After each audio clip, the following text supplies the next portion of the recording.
एक minute gas. नमस्कार.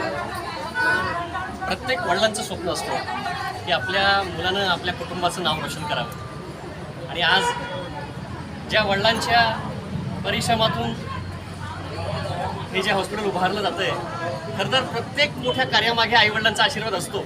आणि म्हणून डॉक्टर देवेश वाघ यांच्या पाठीमागे अजून रेश्मा मायासारखीच एक शक्ती आहे, ती म्हणजे त्यांचे आईवडील. आपण त्यांच्या वडिलांना विचारूया, काय सांगाल आज मुलाचं हे एक स्वप्न, तुमचं स्वप्न, परिवाराचं स्वप्न होतं, आज मूर्त स्वरूपात ते साकार झालेलं आहे. काय सांगाल मुलाविषयी, सुनेविषयी, त्यांच्या वैद्यकीय सेवेविषयी? प्रामाणिकपणे वैद्यकीय सेवा